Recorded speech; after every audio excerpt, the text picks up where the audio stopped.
बच्चों, welcome to my channel learning launch. आज हम शुरू करेंगे क्वेश्चन नंबर 8 से।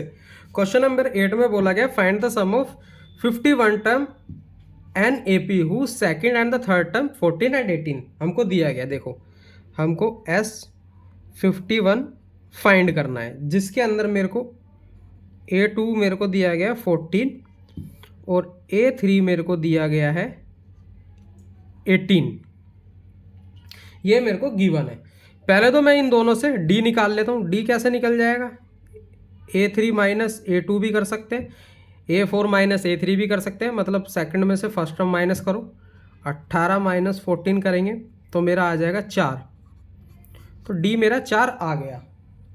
अब A भी निकालना है। A मैं इससे निकाल सकता हूँ। A2 का फॉर्मूला क्या है? A प्लस D है। A2 मेरे को 14 दिया गया है, A मेरे को निकालना है, D मेरे को 4 दिया हुआ है। तो 14 माइनस 4 इज इक्वल टू ए की वैल्यू मेरी आ गई 10। अब मेरे को ए भी मिल गया, डी भी मिल गया। अब क्या निकालना है? S51 निकाल लेते हैं।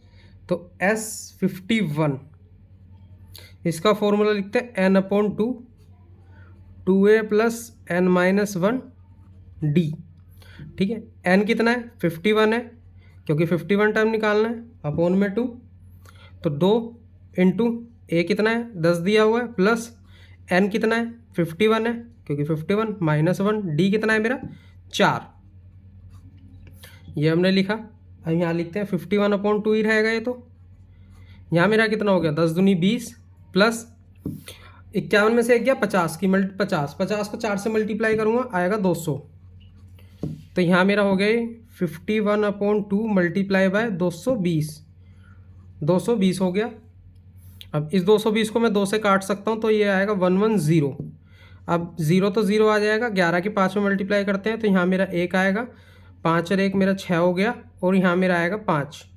तो ये मेरा इसका नॉर्मल आंसर आ गया 5610। आई होप आपको समझ में आया होगा। बहुत मैंने अच्छी तरीके से और बहुत सिंपल तरीके से समझाने की कोशिश करी है। फिर भी अगर आपको नहीं आता तो आप मेरे को कमेंट में बता सकते हैं। ठीक है, ये इसका आंसर है। अब हम क्वेश्चन नंबर 9 करेंगे। ये थोड़ा देखना, अच्छा क्वेश्चन है। इसके अंदर बोला गया था सम ऑफ फर्स्ट S7 टर्म। तो इसको हमको S7 टर्म का सम दिया है। कितना दिया हुआ है? 49 एंड दैट ऑफ 17 टर्म। और हमको S17 का दिया हुआ है कितना? 289। Find the sum of first and term. मतलब हमको फर्स्ट एंड टर्म का सम निकालना है।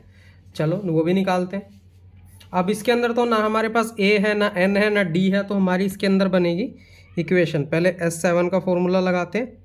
वो क्या है? n/2 2a plus n minus 1 D. S17 का लिखते हैं, सेम वही है, 2a plus n minus 1 D.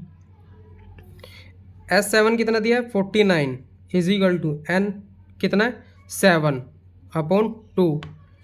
2 a हमको नहीं पता, तो 2a लिखेंगे, प्लस 7 माइनस 1, यहाँ मेरा d रहेगा। तो इसकी पहले मैं यहाँ पे उल्टा हो जाएगा, ये 49 इंटू 2/7 हो जाएगा ये। ठीक है, क्योंकि रेसिप्रोकल हो जाता है इधर जाके, इसको काटेंगे तो मेरा 7 आएगा।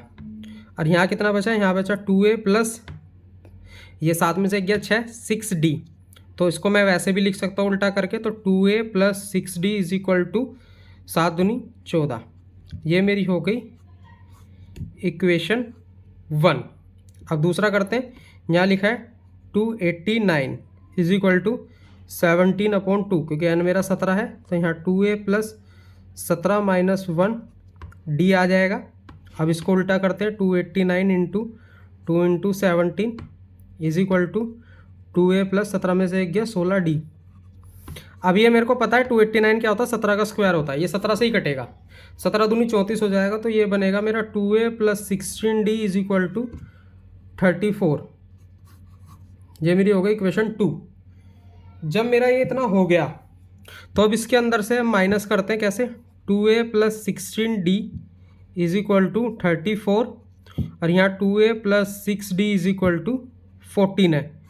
अब इसको माइनस करेंगे तो साइन चेंज हो जाते हैं हमारे। ये मेरा कट गया, तो मेरा आया 10D, क्योंकि 16 में 6 गए 10 बचा, और ये 34 में से 14 गए तो मेरा बचा 20। तो साफ दिख रहा है मेरे को डी की वैल्यू 2, डी की वैल्यू 2 आ गई। अब जब 2 आ गई तो ए की वैल्यू भी निकल जाएगी। वो कैसे? डी की वैल्यू मैं इधर रख देता हूँ, 2 into a plus 6 into 2 is equal to 14। तो ये मेरा हो गया 2a इज इक्वल टू 14। 12 इधर प्लस का इधर माइनस का हो जाएगा, तो a इज इक्वल टू 2, 2 इधर मल्टीप्लाई में डिवाइड में हो गया तो मेरा 1। तो a की जो मेरी वैल्यू आई है वो आई है मेरी 1। अब हमको निकालना है एन टर्म, एन टर्म का सम। अब वो सम का फॉर्मूला क्या आता है? एन टर्म मतलब यहाँ पे लिखा हुआ है सीधा सीधा एस एन निकालना है। एस एन निकालने के लिए हम लिखेंगे एन अपॉन 2, तो यहाँ आएगा मेरा 2a plus N minus 1 T, ये है नॉर्मल फॉर्मूला। अब एस एन इधर तो एस एन ही रहेगा, अब एन हमें पता नहीं, एन अपॉन 2 आ जाएगा, तो 2 है, 2 इंटू ए अभी निकाला है 1, ये रहा। अब यहाँ पे प्लस एन माइनस 1, डी कितना है? 2 निकाला है तो 2 हो गया। तो यहाँ मेरा एस एन ही रहेगा, यहाँ एन अपॉन 2, तो ये कितना हो गया मेरा? ये मेरा हो गया 2 प्लस ये कितना आ गया मेरा? 2n minus 2। अब यहाँ देखो, इस 2 से ये 2 कट गया, क्योंकि ये प्लस का है माइनस का है, ठीक है। क्या बचा? S n is equal to n upon 2, और यहाँ बचा मेरा 2n, ठीक है, ये हो गया। अब यहाँ देखो, इस 2 से इस 2 ने काट दिया, तो n और n की मल्टीप्लाई होएगी, तो एस एन मेरा आएगा n स्क्वायर। और यही मेरा आंसर है कि जो भी एस एन है, जो सम है, नंबर ऑफ सम, वो n स्क्वायर के बराबर है। लेकिन हमको n नहीं दे रखा था तो हम इसका नहीं निकाल सकते आगे। तो ये आंसर इतना ही है। आई होप आपको मेरा पढ़ाया हुआ समझ में आया होगा। समझ में आया तो मेरे चैनल को लाइक एंड सब्सक्राइब करें, अपने फ्रेंड्स में भी शेयर करें। बाकी के नेक्स्ट क्वेश्चन नेक्स्ट वीडियो में।